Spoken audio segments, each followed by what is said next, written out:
How we doing, gardeners? And here I have different seeds and different sizes. So this one is nasturtiums. This one is dwarf sunflowers. I got some camoneals, German camoneals. I got some marjoram, or we call it mejorana in Spanish. You see how tiny the seeds are? You see it? And this one is purple basil. You can barely see the seeds. They're very, very tiny. This one is called hollyhocks, and they're flowers.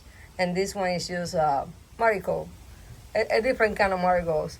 But I had different size seeds in here because I wanted to show you that it's just not that complicated. Sometimes I think that, especially for beginner gardeners, they make it so hard that it can get very intimidated. But usually the rule of thumb we see is like something like this. Is do it like a quarter inch, maybe half inch. You can see it like that. The same with the sunflowers, because they're kind of like bee seeds.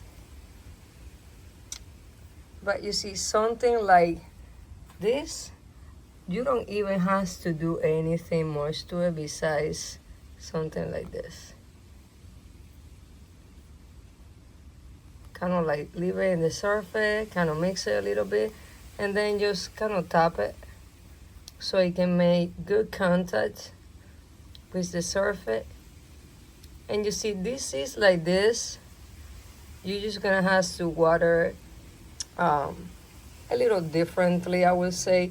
I like to use this thing that we use for turkey dressing, but I just do a little bit very gentle, so that way it doesn't wash the seeds. But just like that. And I do use my own mix. I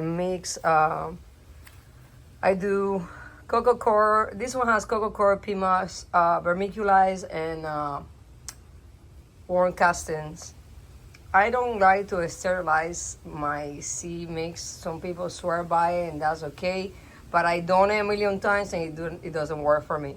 Anyways, I don't want to make this video too long, but this is basically how it is. That's it. And then make sure you put the name so you know what's going on. I like to put also how many days to germination, so I'm not waiting like a crazy person and forgot what happened. But this is how it goes, you know.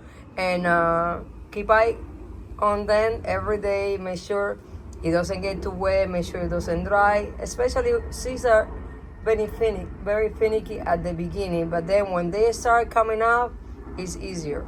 And when spring is here, I'll be planting all these herbs and flowers. I want to attract more pollinators.